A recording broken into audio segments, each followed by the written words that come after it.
South Africa's history is deeply woven into the fabric of exploration, commerce, and struggle. Its story is one of transformation, shaped by a series of extraordinary events that have left an indelible mark on its soul. The very first people to inhabit this southern part of the African continent were the indigenous Khoisan, who had sustained themselves through millennia as hunter-gatherers and pastoralists. Their rich cultural heritage is preserved on the walls of countless caves throughout South Africa today. They were followed by the gradual Bantu migration over a period of approximately 1,500 years, from the 1st to the 16th century. Some groups in this multifaceted movement of peoples and cultures over many centuries split off and settled along the way, while others kept going. The Swazi in the north, the Zulu towards the east, and the Xhosa in the south, reshaping the human landscape.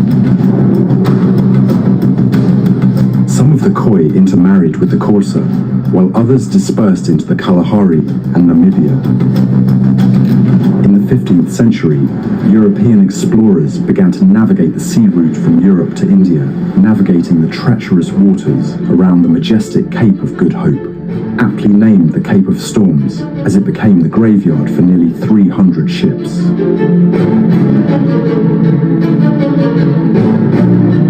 Among the Portuguese explorers was the fearless Bartholomew Dias, who embarked on a daring voyage that not only led to the erection of 3 crosses and stone pillars on South Africa's eastern shores, but also marked the birth of the nation's earliest monument.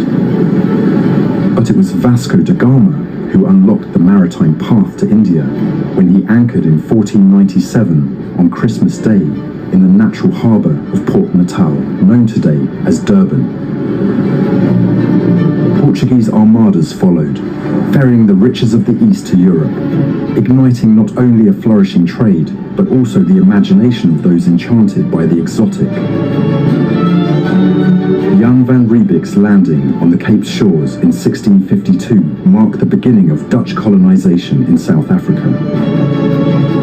The establishment of a refreshment station for the Dutch East India Company laid the foundations for the first European settlement in the region, and marking the beginning of a complex and often tumultuous period of European expansion and interaction with indigenous peoples. The year 1658 witnessed a darker turn of events, with the arrival of the first shipment of slaves to serve as labour for the new settlement. Their importation from India, Ceylon, Indonesia and Madagascar continued until slavery was abolished by the British in 1834. But their stories and culture live on in the many surviving descendants living in the Cape today. In 1692, French Huguenots fleeing religious persecution in France added to the influx of European settlers. Then in 1795, the Dutch East India Company's role in the region came to an end with the colonization of the Cape by the British.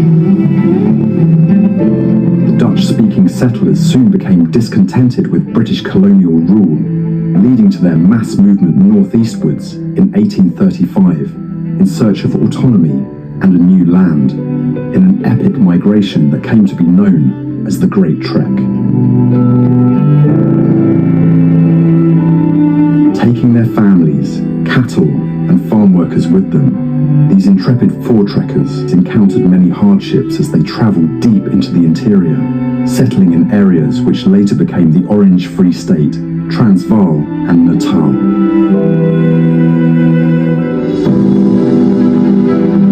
Those trekkers who headed over the Drakensberg in 1837 were led by Piet Retief, and a statue stands today at the top of what today is called Piet Retief's Pass, commemorating one of the trekker women, Johanna Schmidt, who said she would rather walk barefoot over the Drakensberg than live under British rule. Retief was so impressed with the region between the Drakensberg and the Bay of Port Natal that he determined to negotiate with the Zulu king, Dingaan, for land to be used as a Boer settlement. The request was granted after certain conditions were met, but when Retief returned to sign the deed of cession, Dingaan ordered the clubbing to death of both him and his entire party of 100 men.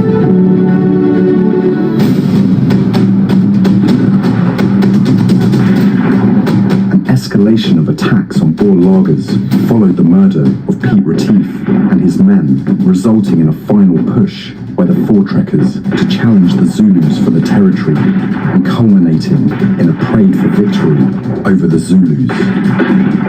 The bloody confrontation came to be known as the Battle of Blood River.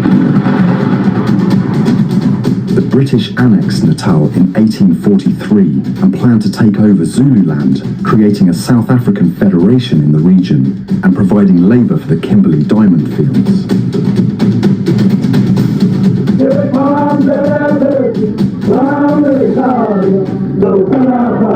This gave rise to the Anglo-Zulu War in 1879, which included 7 battles over a period of 6 months, starting with the Battle of Isandlwana, in which they suffered a major defeat at the hands of the Zulus, although they succeeded in defeating the Zulus in the remaining 6 battles.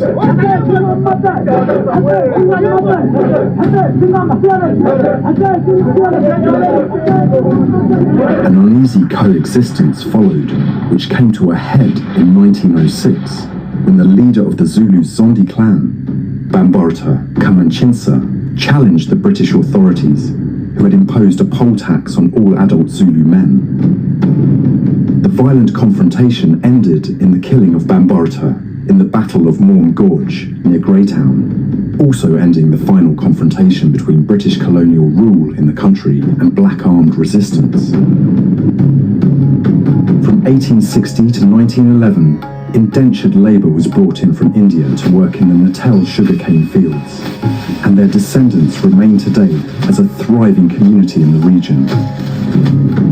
Meanwhile, in the Eastern Cape, clashes erupted between British settlers and the local Khoisan population. This turbulent period, which spanned 100 years from 1779 to 1879, leading to shifting boundaries, bloodshed, and disruption, left behind numerous forts, many now in ruins. The chronicle of this era is etched in the names that resonate through history books.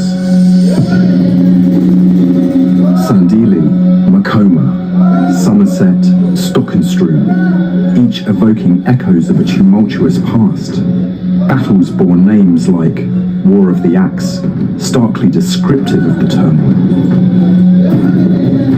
Amidst the turmoil, prophets emerged as symbols of resilience. Mlunjani, the harbinger of the 8th Frontier War, prophesied the course's immunity to colonial bullets, emboldening warriors even as it led to reckless acts. Yet, the prophecy of 16-year-old Nonkwashu was of a different nature, nearly annihilating the Xhosa people. In 1856, her divine mandate called for the burning of all crops and the sacrifice of all cattle. Thousands followed her directive, resulting in a devastating famine that led to the death of some 40,000 Xhosas and about 50,000 who abandoned their homes to find work in the Cape Colony. Missionaries who found themselves caught in the crossfire between British and Xhosa strife left a legacy that extended beyond their religious duties, as they founded educational institutions within the black community. These institutions would grow into revered centres of learning, most notably of which was the University of Fort Hare, which nurtured prominent South African leaders such as Nelson Mandela, Govan Mbeki, and Mangosuthu Buthelezi. The lure of gold. As the 19th century drew to a close, South Africa was a land poised on the brink of dramatic change and tumultuous events. This is the story of a nation forged in the fires of conflict, a nation that would rise from the ashes to define its destiny. Imagine a battlefield where the British Empire, with all its might, faced off against the Boers, determined to secure their independence from Britain. Against all odds, the Boers emerged triumphant at Majuba in 1881, claiming their own republics, the Free State and Transvaal. But deep beneath the Transvaal earth lay the Witwatersrand gold mines that Lord Milner wanted control of for Britain, under conditions that President Kruger of the Transvaal could not accept, and it was to be the spark that ignited the Boer War. Gold, glittering like the dreams of many, had also lured a wave of British immigrants known as Uitlanders to the Witwatersrand. Kruger's denial of their political rights would feed into the fiery conflict of the Anglo-Boer War that erupted in 1899, with its first battle raging at Talana Hill in KwaZulu-Natal. The flames of war spread thereafter, engulfing nearly the entire nation, with the Boers eventually turning to guerrilla warfare. The British retaliated by burning Boer farms, destroying their livestock and crops, and incarcerating their women and children in concentration camps, until the Boers finally and reluctantly accepted the peace terms that were signed at Melrose House in Pretoria on the 31st of May, 1902.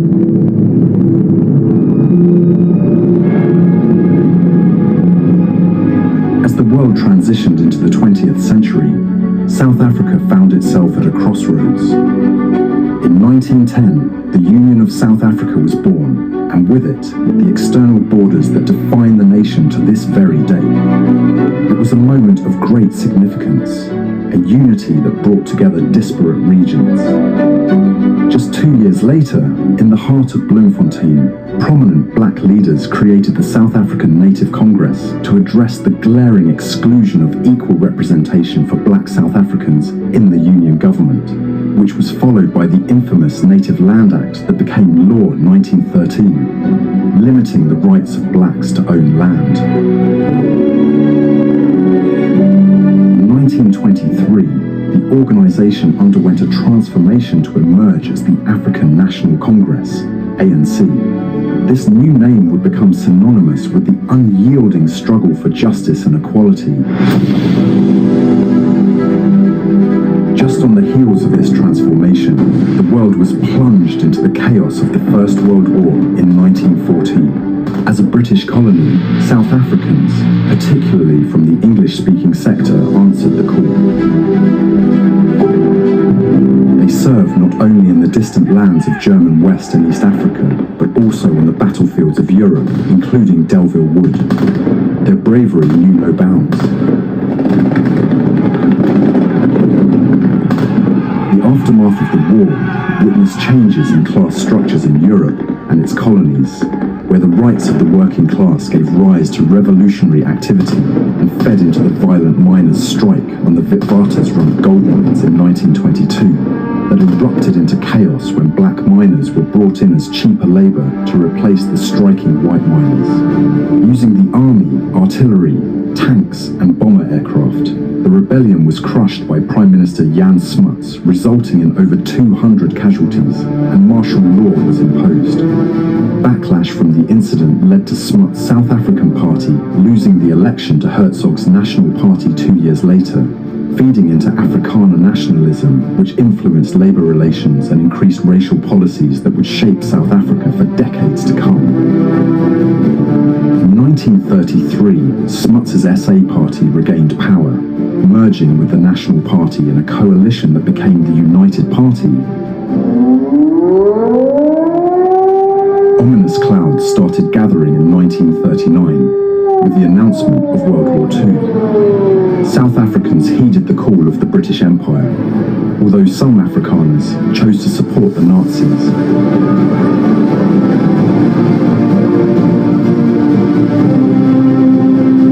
In the midst of this turmoil, Smuts, who served on the British War Cabinet in both World Wars, proved to be a statesman of unparalleled stature, guiding South Africans through the tumultuous years of World War II, in which South African troops served in North Africa and Europe, earning the respect and honour from their Western allies.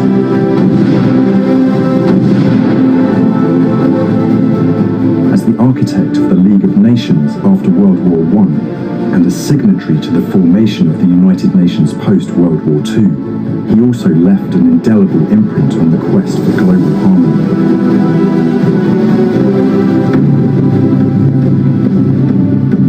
In the years that followed, there came a moment when shadows deepened, casting a long and oppressive pall over the nation, a moment that would forever mark its identity. The year was 1948, and the government of young Smuts was defeated by the National Party under Dr. D.F. Malan. It was a fateful year when apartheid, a policy of division and inequality, was introduced, leading to widespread oppression and resistance. Sharpeville's tragedy. The year 1960 witnessed a tragedy that shook the world. In Sharpeville, a peaceful anti-parcel law protest by black activists ended in horror as police opened fire on a defenseless crowd, claiming the lives of 69 protesters. In the aftermath of this tragedy, many activists traveled to other African countries to get military training and garner support to topple the apartheid regime. One of these leaders was Nelson Mandela, the head of the banned ANC. Mandela was arrested in 1962 and, during the Rivonia trial, was sentenced to life imprisonment on June 12, 1964. He was sent to Robben Island, where he spent 18 of his 27 prison years, and where, despite the harsh conditions, he continued his leadership and resistance against apartheid. 3 years prior to this, South Africa became a republic, severing its ties with the British Commonwealth. It was a declaration of independence that carried with it both hope and turmoil as the country had to grapple with mounting unrest in the townships through the next 2 decades. Soweto uprising. In June 1976, a pivotal moment unfolded. The youth of Soweto took a stand against the imposition of Afrikaans as a medium of instruction in black schools. The protest rippled through townships across the nation and was met with force and tragedy as many protesters paid the ultimate price. The turbulent 1980s. The 1980s were marked by the border war in Angola and mounting unrest in South Africa's townships. The nation grappled with internal and external challenges that seemed insurmountable. But history has a way of reshaping destinies. In the last decade of the 20th century, the tides of change arrived, when the National Party president F.W. de Klerk played a pivotal role in both dismantling apartheid and releasing Nelson Mandela. Both he and Mandela were jointly awarded the Nobel Peace Prize for their roles in the peaceful transition to democracy in South Africa. In 1994, democracy dawned on South Africa's shores. A historic election echoed across the globe, heralding not just a new government in 1994, but an entirely new era. Nelson Mandela, an icon of peace and a Nobel laureate, assumed his rightful place among the legends of humanity. Sadly, however, Mandela's dream of a rainbow nation came short of its promise of a better life for all. 29 years and 3 further presidents later, the new dawn was beset with a host of challenges, leading many to view the country as a failing state under ANC rule's sluggish economic growth and escalating unemployment, poverty, corruption and crime. But while the country faces daunting challenges, it also possesses strengths: a developed infrastructure, a diverse economy, a vibrant civil society, an enormous tourism potential, a wealth of riches below its soil, and a democratic political system with a constitution that is founded on human dignity, equality, and the advancement of human rights and freedom. It is a nation whose politicians in the country's 2024 elections heeded the call of its citizens who voted for change, from a state dominated by one party to a democratic, racially diverse multi-party government of national unity that has a mandate committed to work for the common good of all its people in an enabling, prosperous environment unhindered